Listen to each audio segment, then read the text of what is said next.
It started with firelight and memory. That evening, the lake was still. The kind of still that made every ripple look like a whisper against the shore.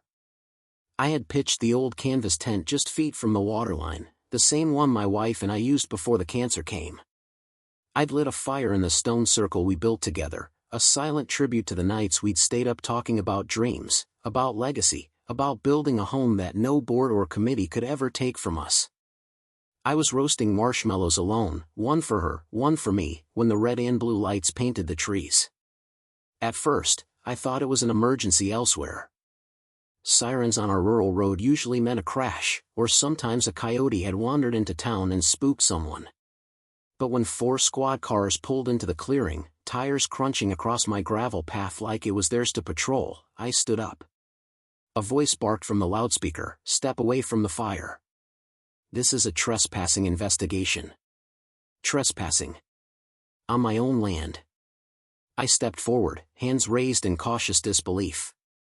"Evening, officers," I said, keeping my voice calm. "This is my property.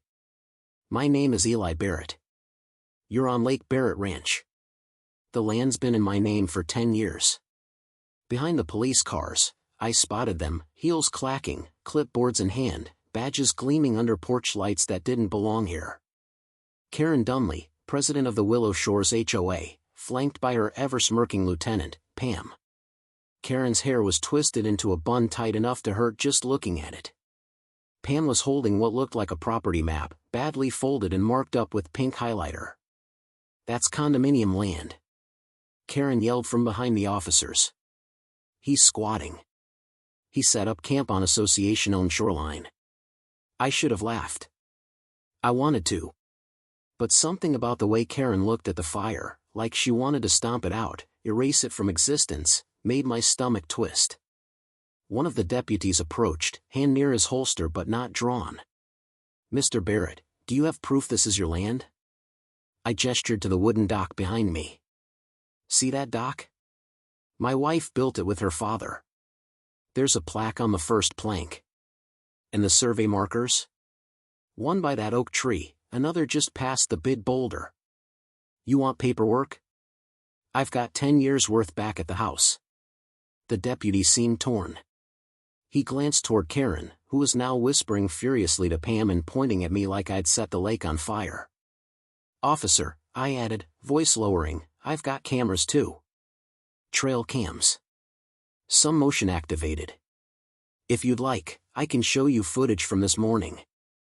You'll see who's really been trespassing." That's when things shifted.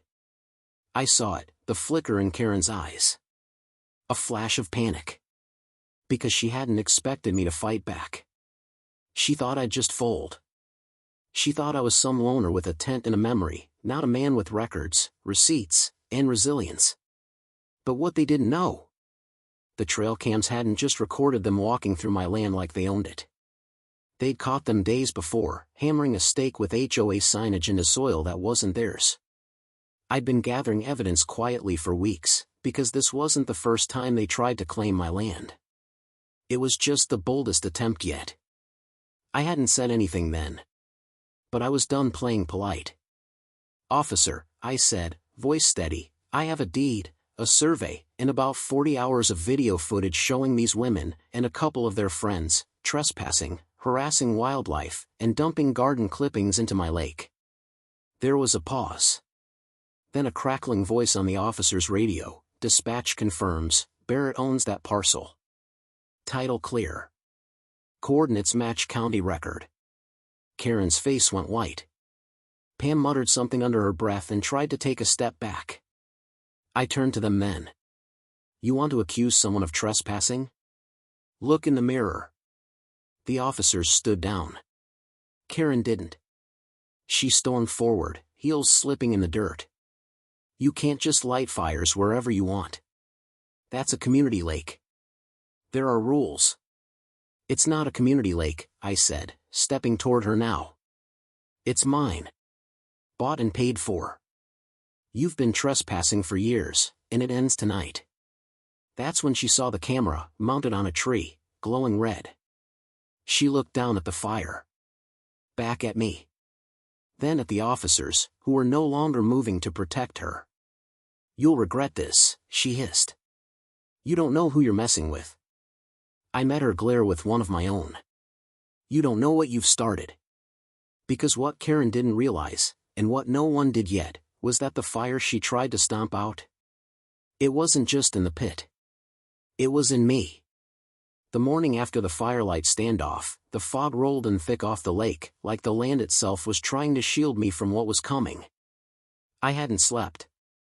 I'd stayed up transferring footage from the trail cams to a backup drive, cataloging timestamps, creating a folder labeled HOA trespass and tampering.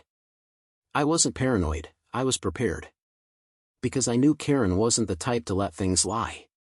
No, she was the kind who festered. And sure enough, at 7:23 a.m., I heard the first shot across the bow, a soft thud on my porch. A manila envelope. I opened it slowly, my knuckles already tight with tension. Inside was a glossy HOA bulletin printed on expensive cardstock. At the top, in bold block letters: Proposed rezoning, Community Waterfront Expansion Plan. I blinked. Then I laughed. They were trying to take it officially now. Claim the land they'd already lost under lights and lies. There was a map included, one that conveniently redrew the boundary lines so that my lakefront became Community Common Use Zone 3. I stared at that absurd pink-shaded area overlapping my cabin, my dock, and the fire pit. The very one I sat beside the night before. At the bottom was a date. A hearing, just 1 week away. And they'd included a checkbox for resident approval. But I wasn't a resident. I was the landowner. I drove to the county office that afternoon, papers in hand. And the clerk, a sweet older woman named Maeve who'd been working there longer than I'd lived on the ranch, didn't even try to hide her irritation as she scanned the documents. "This again," she muttered, clicking through zoning files on her terminal. "That HOA's been submitting redrawn maps like it's arts and crafts club. They have no legal standing. Your parcel's grandfathered. Exempt. Ironclad.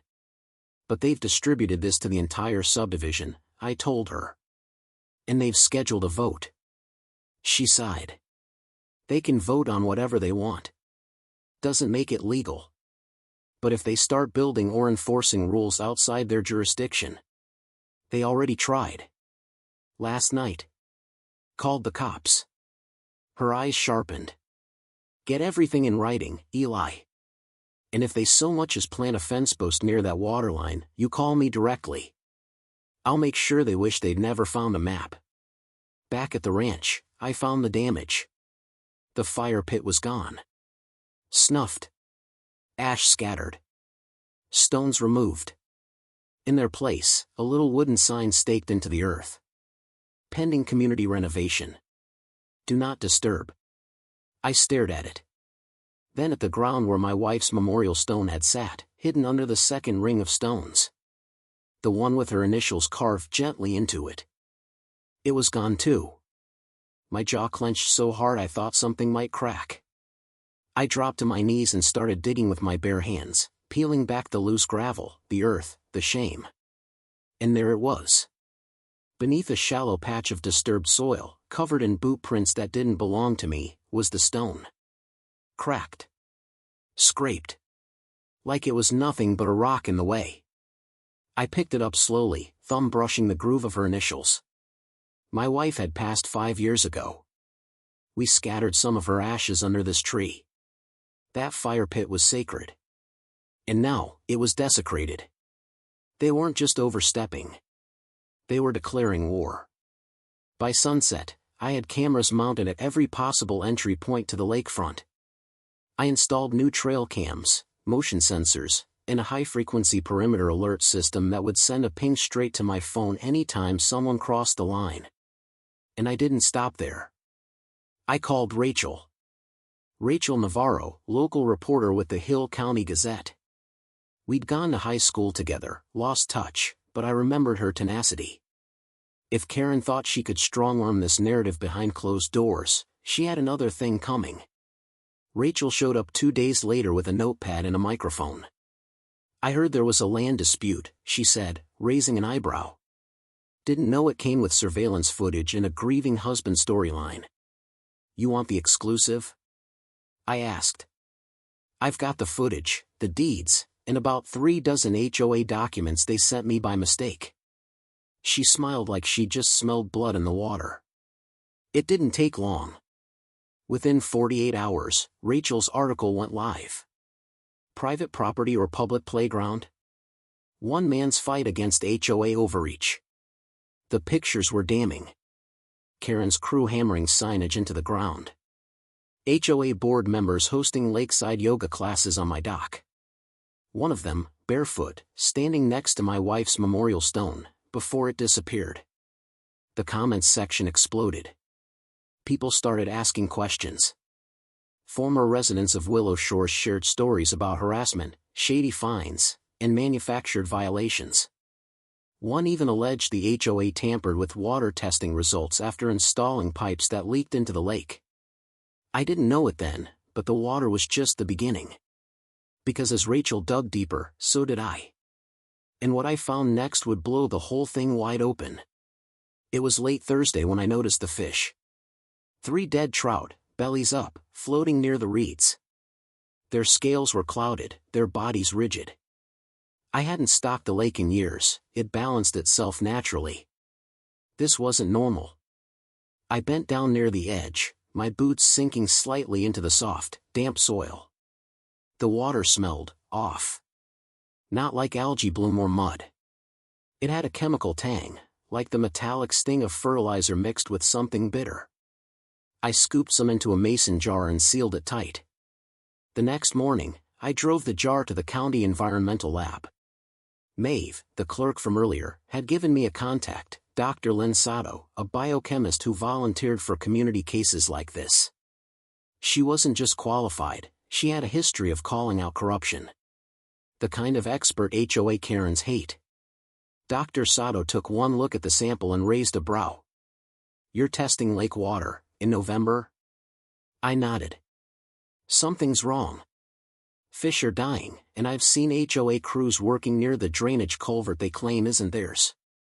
She didn't say anything right away, just labeled the jar and walked it into the back room. 3 hours later, she called me back. You're right, she said. There's atrazine in your lake. Atrazine. A banned herbicide in several countries. Known to cause hormone disruption in wildlife and dangerous in large quantities for human consumption. Not only that, it was illegal to use anywhere near private lakes without a permit. There's more, she added. This isn't runoff. The concentration's too high. Someone poured it. I stood silent for a moment. That's not just trespassing, I said slowly. That's environmental sabotage. Dr. Sato agreed. You need to call the EPA. And law enforcement. By noon, I had a formal complaint filed. I included the water test, the trail cam footage of HOA landscapers unloading barrels near the culvert, and a photograph I hadn't shared with anyone yet, Pam, Karen's deputy, with a hose stretched from the back of a landscaping truck, funneling liquid into the same reeds where I'd found the fish. Rachel published a follow-up that evening. Tainted waters, local HOA accused of chemical dumping in lake dispute. That's when everything blew up. The HOA issued a panicked statement calling the allegations reckless, unfounded, and defamatory. Karen tried to host a community meeting to control the narrative, but only 6 residents showed up, and 3 walked out halfway through her speech. And then, someone broke into my storage shed. They didn't steal anything. But they left a warning. Nailed to the inside of the door was a laminated photo of my wife's memorial stone, shattered. The words scrawled across the bottom read, "You should have sold when you had the chance." I didn't sleep that night. I sat on the porch with my shotgun across my lap, watching the lake shimmer under moonlight. And I remembered something Karen said the night she accused me of trespassing. This isn't over, Barrett. Not by a long shot. She was right. It wasn't. Because what I had next was the piece of evidence that would destroy her empire. A notarized letter. Found in the archives of the original developer's estate, an agreement dated 12 years ago, explicitly outlining that the lake and the surrounding acreage were private and excluded from any future HOA jurisdiction. Signed. Stamped. Sealed. And it had Karen Dunley's signature on it too. From before she was president. When she was just a realtor trying to sell the dream of lakefront condos. She had known all along. She knew the land was never theirs. And she'd tried to erase the proof. But now, I had it. And I was going to bury her with it. The courthouse in Oakfield was small, its wood-paneled chambers a far cry from the towering columns you see on TV. But as I stepped through the double doors that morning, every eye turned like I was walking into a battlefield. And I was. Karen Dunley sat 3 rows ahead, flanked by her attorney, Victor Trent, known locally for defending shady land developers and toxic contractors. Karen looked smug in a cream blazer, hair coiled tight, lips pursed like she'd already won. Pam sat beside her, fiddling with a pen and whispering nervously. The courtroom had barely settled when Judge Madeline Crane stepped in, robe flowing, eyes sharp as glass. A former Marine-turned-jurist, she was infamous for dismantling petty squabbles and exposing falsehoods with surgical precision. Barrett versus Willow Shores HOA, the clerk announced. My attorney, Doug Redmond, retired FBI investigator turned property rights litigator, stood tall beside me. He wasn't flashy, but the man knew how to slice through deception like a scalpel through silk. The opening was simple: my land, my title, my boundaries. We presented the original deed, the GIS maps, and the tax assessments. Then Doug lowered the boom, the notarized agreement from 12 years ago, the one Karen had signed acknowledging the lake property was private and not subject to HOA governance. I watched Karen's face as Doug read it aloud. Her jaw tensed. Pam whispered something in her ear. Her lawyer objected, citing relevance, but the judge waved it off. We'll allow it. Proceed, Mr. Redmond. Doug handed over the certified water test next. Atrazine. Concentrated levels. Illegal application within 500 feet of water lines. Matched timeline with HOA landscaping crews. Then came the photos. Karen's team on my land. Dumping barrels. Hammering signs. Hosting a community cleanup that resulted in more trash and tampered soil than progress. Judge Crane looked over the evidence in silence. Finally, Doug played the trail cam footage. The courtroom watched, breathless, as Karen's voice rang out on hidden audio from a late-night planning session with Pam. He won't give it up. So we make it uncomfortable. No fire pit, no shoreline, no peace. Pam. What about legal risk? Karen. He can't fight us forever. Besides, if the water's bad enough, maybe he'll want to leave. The room was dead silent. Even her own attorney looked like he'd just swallowed a bee. Judge Crane leaned forward, voice low and deliberate. Ms. Dunley, care to explain this? Karen didn't blink. That audio is doctored. It's slander. Doug was ready. Your Honor, the audio has been authenticated by 2 independent labs. Here's the report. Crane scanned the report for 30 seconds. Then turned back to Karen. I've seen enough. The gavel came down like a thunderclap. This court finds the HOA has overstepped its jurisdiction, trespassed on private land, tampered with environmental property, and engaged in behavior deemed coercive and retaliatory. She turned to Karen. Effective immediately, you are barred from holding any position of leadership within the Willow Shores HOA. Further, this matter is being referred to the district attorney for criminal review regarding environmental violations and harassment. Karen's face cracked then, not just with panic, but disbelief. She'd played the queen of this lakeside chessboard for too long.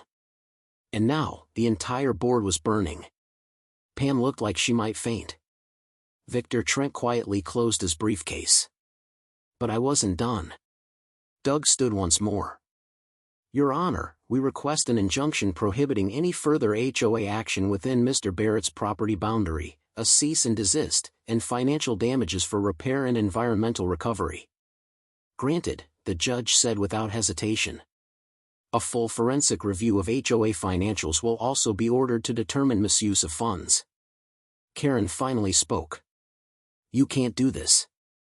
I built this community. The judge didn't even look up from her bench. No, Ms. Dumley. You tried to own it. And you failed. When I stepped out into the sunlight, Rachel was waiting. So was a small crowd of neighbors and former HOA board members. One by one, they approached.